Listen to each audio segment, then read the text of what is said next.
आज रात थी ज्येष्ठ कृष्ण अमावस्या की। उस इलाके के लोगों के लिए अमावस्या की रात सबसे डरावनी रात होती थी। इस रात कोई भी किसी भी हालत में घर से बाहर नहीं निकलना चाहता था। वहीं के एक गांव बलमा टोला, जो कि जंगल के आसपास ही था, रुद्र अपनी शादी के लिए अपनी पुश्तैनी हवेली में आया हुआ था। रात के 10 बज रहे थे और हवेली के बाहर बने गार्डन में रुद्र बैठा हुआ था। उसकी शादी में शामिल होने आए उसके कॉलेज के कुछ दोस्त भी थे, समीर, अर्जुन और अनन्या। वो सब साथ में बैठकर बातें कर रहे थे। समीर ने रुद्र से कहा, यार रुद्र, देख, बुरा मत मानना, लेकिन आज की रात तुम्हारी हवेली शादी का सेट कम और हॉरर फिल्म का सेट ज्यादा लग रही है। तभी एक हाथ में लोहे का डंडा और हल्दी लगे लोहे के लोटे में पानी लिए राम काका बाहर आए और रुद्र और उनके दोस्तों से बोले, समीर बाबू, आज की रात तो मुझ जैसे बूढ़े को भी डरा रही है यह हवेली, और आप तो ठहरे शहरी बाबू। रुद्र बाबू, रात बहुत हो गई है, मालकिन बोल रही हैं अब तो अंदर आ जाइए। रुद्र ने काका की तरफ देखते हुए कहा, अरे काका, अभी 10 ही तो बजे हैं, थोड़ी देर में आते हैं, माँ को बोल दीजिए आप। रुद्र की बात सुनते ही काका ने लोटे का पानी रुद्र और उसके दोस्तों के चारों ओर मंत्र पढ़ते हुए डाल दिया। मंत्र क्रिया करने के बाद काका ने कहा,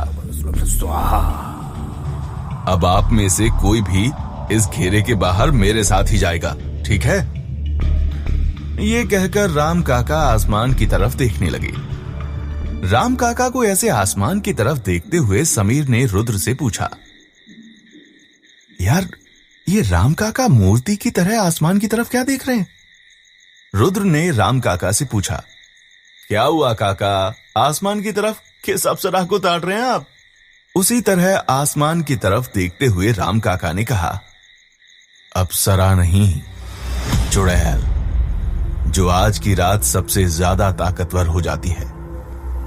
रुद्र ने मुस्कुराते हुए कहा, आप भी चाची जैसी बातें कर रहे हैं। ऐसा कुछ भी नहीं होता है। राम ने लोहे के डंडे पर पकड़ मजबूत करते हुए जवाब दिया, हाँ जरूर, ऐसा कुछ नहीं होता अगर इसी अमावस की रात 18 साल पहले उस औरत को जलाया नहीं जाता।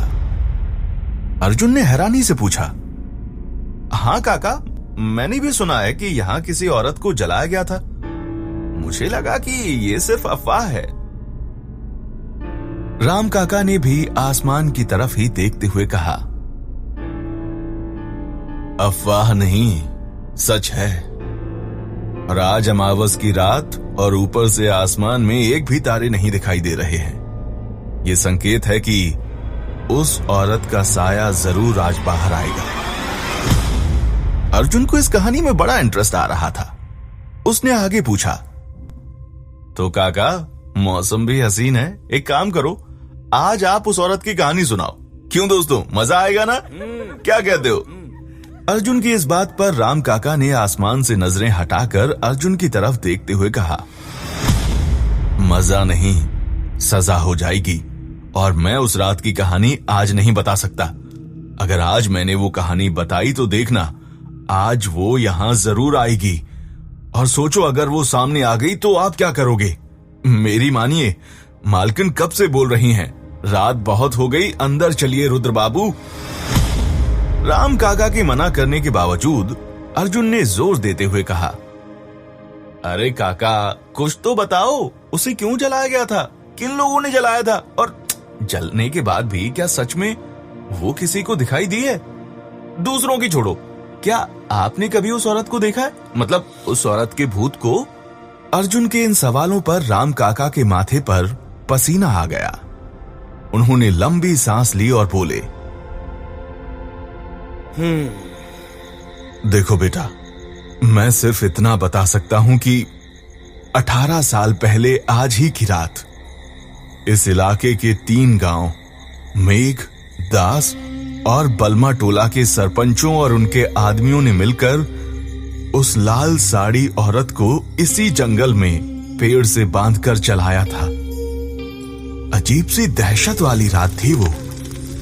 जंगल में मशाल लिए लोगों की आंखों में अजीब सा गुस्सा था, और जब उस औरत को जलाया तो वो अजीब तरीके से चीखी थी। उसकी चीख आज भी कभी कभी गांव वालों को सुनाई देती है।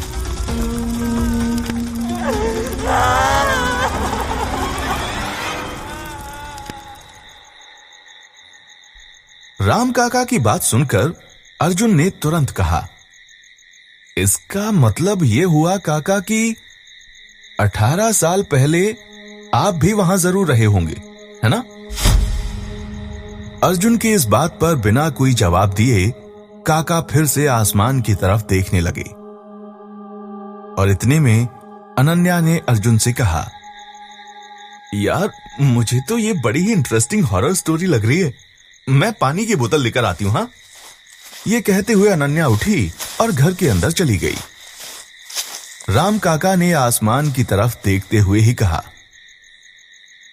आपको पता है रुद्र बाबू, मेघ गांव में एक बिरजू नाम का आदमी रहता था। कहते हैं वो हमेशा रात को अपने खेतों की रखवाली करता था, लेकिन ऐसी ही अमावस की रात की सुबह उसके खेत में उसकी जली हुई लाश मिली और साथ में पूरा खेत भी जल चुका था। कहते हुए राम काका ने अपनी गर्दन घुमाई और अर्जुन की तरफ देखते हुए बोले, और ये सब उस जलने वाली रात के ठीक 1 महीने बाद, यानी उस औरत की मौत के बाद पहली अमावस को हुआ था। मतलब ये सब उसी औरत ने किया था। राम काका ये सब बता ही रहे थे कि तभी एक जोर से चीखने की आवाज आई।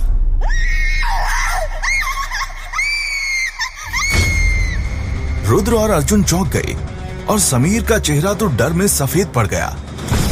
राम काका का ध्यान अनन्या की खाली कुर्सी की तरफ गया। मैंने मना किया था ना, जिसे भी जाना हो मेरे साथ जाए।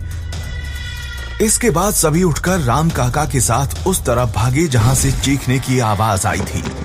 घर के दरवाजे के सामने सभी पहुंचे तो देखा अनन्या जमीन पर बैठी हुई थी और पूरा पानी नीचे फैल गया था। राम काका ने तुरंत लोहे के लोटे से पानी निकालकर अनन्या के चारों ओर डाल दिया और रुद्र ने उसे उठाते हुए पूछा, क्या हुआ? तुम चिल्लाई क्यों? हां? अनन्या ने रुद्र की तरफ देखते हुए कहा, मैं पानी पीते हुए सीढ़ियों से उतर रही थी कि तभी मेरा स्लिप हुआ, या पता नहीं, ऐसा लगा जैसे किसी ने मुझे पीछे से धक्का दिया हो और मैं कुछ समझ नहीं पाई, फिसलकर नीचे गिर गई। रुद्र ने हंसते हुए कहा,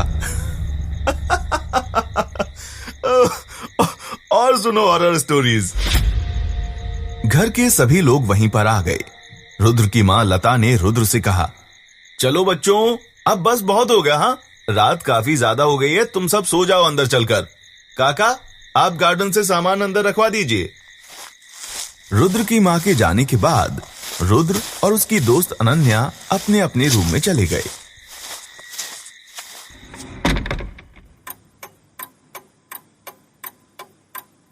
रात के 12 बजे तक सब सो चुके थे, लेकिन रुद्र आधी नींद में बार बार करवटें बदल रहा था। उसके माथे पर पसीना था। बंद आंखों से वो देख रहा था कि वो एक सजे कमरे में दूल्हे के ड्रेस में खड़ा था। उसके सामने एक सजे हुए बेड पर मुंह ढककर एक लड़की थी जो कि दुल्हन के लिबास में थी। आगे उसने जो देखा उससे उसके माथे पर पसीने की और बूंदें बढ़ गईं। रुद्र के बाएं हाथ में एक चाकू था। तभी उसे पायल की छन छन सुनाई देने लगी और किसी औरत की फुसफुसाती हुई आवाज उससे कह रही थी, मार दे उसे, मार दे उसे। रुद्र को लग रहा था जैसे कोई उसके चाकू वाले हाथ को पकड़कर उसे उस दुल्हन की तरफ खींच रहा था। ये क्या हो रहा था? उसने अपने दाएं हाथ से चाकू वाले हाथ को मजबूती से पकड़ लिया और जोर से चीखा, नहीं! अब उस औरत की आवाज में एक अजीब सा गुस्सा आ गया और वो चीख रही थी, मार दो उसे, मार दो उसे, जल्दी मारो। वो पायल की आवाज अब नगाड़े की आवाज में बदल गई थी।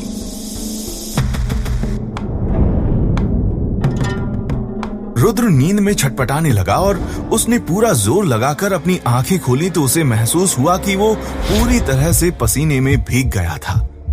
उसके बाल बिखरे हुए थे। तभी फिर से धम धम धम की आवाज हुई और उसे एहसास हुआ कि कोई उसकी हवेली का दरवाजा पीट रहा था। रुद्र अपने कमरे से निकलकर दरवाजे की तरफ बड़बड़ाते हुए जाने लगा।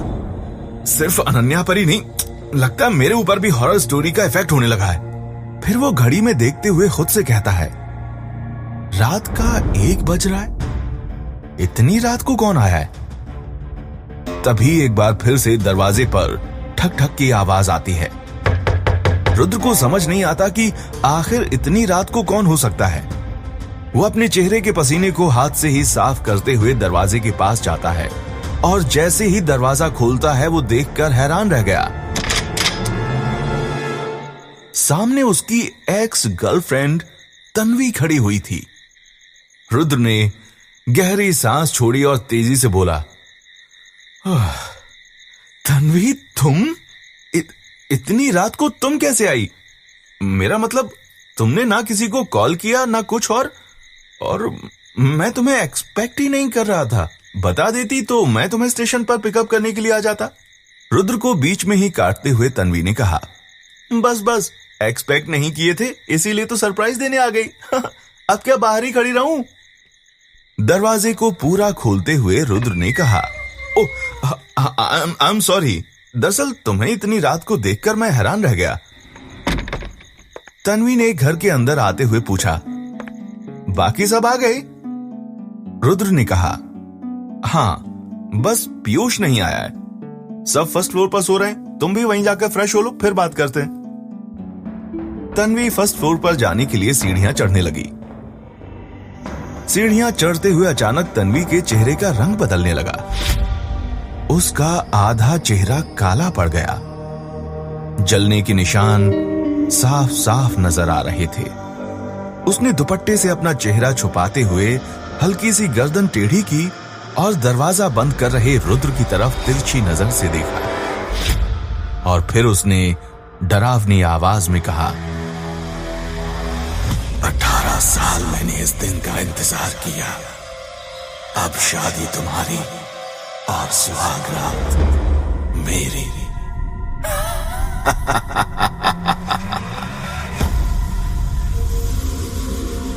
ये वो तन्वी नहीं थी जो रुद्र के सामने कुछ पल पहले खड़ी थी। ये तो कोई और थी। कौन थी ये? तभी तन्वी अपनी नॉर्मल आवाज में खुद से गुस्से में फुसफुसाती हुई बोली, तुम बुरी आत्मा हो, छोड़ दो मेरा शरीर। तुम चाहे जो कर लो, मैं तुम्हें तुम्हारे मकसद में कामयाब नहीं होने दूंगी। उस आत्मा ने तन्वी से गुस्से में कहा, 18 साल से इंतजार कर रही हूं इस सुहाग रात का। मैं इसे कैसे छोड़ दूं? हाँ, सुहाग रात तो होकर रहेगी और तुझे ये करना ही होगा। तन्वी ने थोड़ा सा गुस्से में कहा, मैं कुछ नहीं करने वाली, समझी? कुछ नहीं मतलब कुछ भी नहीं। तन्वी सीढ़ियां चढ़कर फर्स्ट फ्लोर पर पहुंची ही थी कि तभी अनन्या से उसका सामना हो गया। अनन्या ने उसका सामान लेते हुए पूछा, तन्वी, ये तुम क्या बड़बड़ा रही हो? हाँ, क्या कुछ नहीं करने वाली? तुम ठीक हो ना? उसी वक्त अर्जुन भी पीछे से आ जाता है और तन्वी से कहता है, ए तन्वी, यार तुमने तो सरप्राइज कर दिया। वैसे इतनी रात को तुम यहां तक आई कैसे? हाँ? तन्वी ने अर्जुन और अनन्या को देखा और मुस्कुराते हुए बोली, सब बताती हूं, पहले चेंज तो कर लूं। तन्वी के अंदर जाते ही अर्जुन नीचे आकर रुद्र से पूछता है, यार तूने अपनी एक्स को अपनी शादी में क्यों बुलाया है? पागल है क्या? रुद्र ने जवाब दिया, यार मैंने तो यूं ही बोल दिया था, मुझे क्या पता था कि ये आ ही जाएगी। थोड़ी देर बाद तन्वी और अनन्या नीचे आई। अर्जुन ने पूछा, तन्वी तुमने बताया नहीं आने से पहले? तन्वी रुद्र को देखकर बस मुस्कुराती रही और कोई जवाब नहीं दिया। रुद्र ने राम काका को आवाज देकर पानी लाने के लिए कहा और अर्जुन ने तन्वी से पूछा, तो अब तुम ये बताओ कि तुम यहां तक आई कैसे? हाँ, तन्वी ने सोफे पर बैठते हुए कहा, वो मेरी ट्रेन समता एक्सप्रेस मिस हो गई थी। फिर मैं भगत की कोठी से आई तो वो लेट हो गई, जिस कारण मुझे आने में देर हो गई। रुद्र ने पूछा, अच्छा, फिर स्टेशन से अकेले कैसे आई इतनी रात में? तन्वी ने जवाब दिया, अरे जब मैं गोंदिया स्टेशन उतरी ना तो वहां से मुझे ऑटो मिल गया जिसने मुझे दास गांव तक छोड़ दिया। अर्जुन ने कहा, और फिर दास गांव से कैसे आई? क्योंकि दास गांव से बलमा टोला तक तो 40 किलोमीटर का लंबा रास्ता है ना रुद्र। तन्वी ने कहा, दास गांव में खड़े खड़े मुझे बहुत देर हो गई थी, कोई ऑटो भी नजर नहीं आ रही थी। 8 बजे गांव में ऐसा लग रहा था जैसे रात के 12 बज गए हों। तन्वी अपनी बात पूरी करती उससे पहले ही तन्वी की बात काटते हुए समीर ने कहा, तो क्या तुम इतना दूर पैदल चलकर आई हो? हाँ। समीर की बात सुनकर तन्वी हंसने लगी और कहने लगी, मुझे मरना थोड़ी है जो इतनी दूर पैदल चलकर आऊं। अर्जुन ने फिर पूछा, तो फिर आई कैसे? तन्वी ने कहा, वो जब मैं दास गांव में खड़ी थी ना तो एक अंकल मुझे दिख गए। उन्होंने मुझसे पूछा, बेटा तुम्हें कहाँ जाना है? तो मैंने उनको बताया मुझे बलमा टोला जाना है। तो उन्होंने कहा, मुझे भी वहीं जाना है, चलो मैं तुम्हें छोड़ देता हूँ। तो फिर मैं उन्हीं के साथ यहाँ तक आ गई। इतने में पीछे से राम काका तन्वी के लिए पानी लेकर आए और तन्वी की बात सुनकर हैरानी से बोले, क्या बात कर रही हो बेटी? इतनी रात में कौन मिल गया? नाम क्या था उस आदमी का? तन्वी ने कहा, वो तो मैंने पूछा नहीं, पर उनकी बाइक पर बिरजू लिखा था, शायद यही नाम हो उनका। क्या लिखा था? बिरजू? लेकिन वो तो... कहते हुए समीर ने राम काका की ओर देखा। बिरजू? सबने हैरानी के साथ कहा।